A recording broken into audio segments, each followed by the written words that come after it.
بسم اللہ الرحمن الرحیم رب یسر ولا تعسر واتمم بالخیر۔ مومنین کرام، تربیت اولاد کے حوالے سے سب سے اہم نقطہ یہ بھی ہے کہ بچے کو سازگار ماحول فراہم کیا جائے۔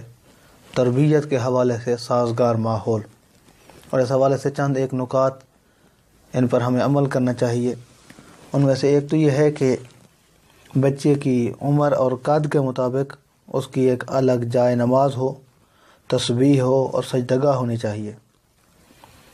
اس کے لیے ایک چھوٹا سا ٹیپ ریکارڈر یا موبائل یا اس قسم کی چیز ہو کہ جس میں وہ نوحے، منقبت، قصیدے، تلاوت قرآن یا نعت وغیرہ سن سکے، تاکہ یہ تمام چیزیں اس کے دل میں محبت اہل بیت علیہم السلام کو مزید تقویت بخشیں۔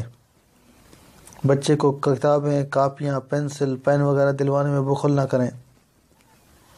بچے کے لیے اچھے مذہبی رسائل جو ماہانہ بنیاد پر آتے ہیں بچے کے نام سے گھر پر لگوائیں، تاکہ جب بچہ اپنا نام ان رسالوں کے اوپر دیکھے تو اس کی شوق اور رغبت میں اضافہ ہو اور وہ ان کا مطالعہ کرے، خود پڑھے یا پھر کسی سے پڑھوا کر اس کے اندر موجود مضامین کو سننے کی خواہش کرے۔ بچوں کو مساجد میں لے کر جائیں، گاہے بگاہے مساجد میں، امام بارگاہوں میں اور دیگر محافل و مجالس میں بھی ساتھ لے کر جائیں، تاکہ بچے کے اندر یہ عادت بچپن سے پیدا ہو۔ اگر سردیوں کا موسم ہے تو نماز کے لیے وضو کے پانی کو گرم کرنے کا بندوبست کریں، تاکہ بچے کو نماز پڑھنے میں کوئی عذر اور مشکل پیش نہ آئے۔ نماز فجر کی ادائیگی کے لیے صبح اٹھنے کو یقینی بنائیں اور کوشش کریں کہ بچے کے سرہانے الارم کا بندوبست کریں، تاکہ اس کی عادت بن جائے اور وہ اس بات کا محتاج نہ ہو کہ دوسرے اسے نماز کے لیے جگائیں۔ بچیوں کے لیے، لڑکیوں کی تربیت کے لیے ان کے لیے بچپن ہی سے ایسے لباس کو فراہم کریں جس میں بے پردگی کا کوئی عنصر نہ ہو۔ اسلامی ثقافت و شعائر ان کے لباسوں سے جھلکے اور وہ معاشرے کی فحاشی اور بے راہ روی کے سیلاب میں نہ بہہ جائیں، بلکہ اپنا اسلامی انداز و طریقہ دوسروں کو سکھانے کا نمونہ بنے۔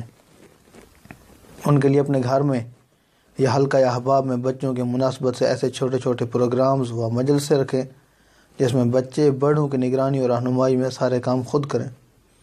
مثلا مجلس کے لیے دعوت نامہ لکھنا، مجلس و محفل میں بلانے کے لیے فون پر دعوت دینا یا تبرک خریدنے کے لیے انہیں ساتھ لے جانا وغیرہ۔ بچے کو ایسے چارٹ پیپرز لا کر دینا جس پر وہ کوئی چیز بنائے، مثلا رسول اکرم صلی اللہ علیہ وآلہ وسلم، ائمہ یا معصومین کے نام خوش خط کر کے لکھے، یا اس کی کسی تحریری کاوش کو گھر کے دروازے، دیوار کے کسی حصے یا الماری پر لگائیں، تاکہ اس کو اپنی محنت کی پذیرائی کا احساس ہو اور اس کی مزید حوصلہ افزائی ہو سکے۔ بچے کی حوصلہ افزائی کے لیے اس کے اسکول یا مدرسہ یا کسی پروگرام میں حاصل کیے گئے انعامات یا سرٹیفکیٹس وغیرہ کو ایسی جگہ لگائیں جہاں مہمانوں وغیرہ کی نگاہ ان چیزوں پر پڑے، اور بچے کی حوصلہ افزائی کے لیے انہیں بچے کی کامیابی کا بتائیں۔ علم سے رغبت اور شوق کے لیے اسے اچھے بک سٹورز یا اسٹیشنری کی دکان پر مہینے میں ایک بار ضرور ساتھ لے جائیں اور اپنی مالی حیثیت کے مطابق اسے ضرور کچھ نہ کچھ خریداری کروائیں۔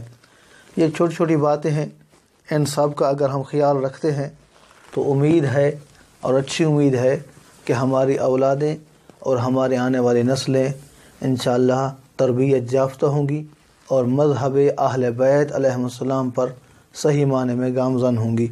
دعا ہے کہ اللہ کی ذات ہمیں اور ہماری اپنی اولادوں کو صحیح معنی میں تربیت کرنے کی توفیق عطا فرمائے۔ اپنا بہت سارا خیال رکھیے گا۔ والسلام علیکم ورحمۃ اللہ وبرکاتہ۔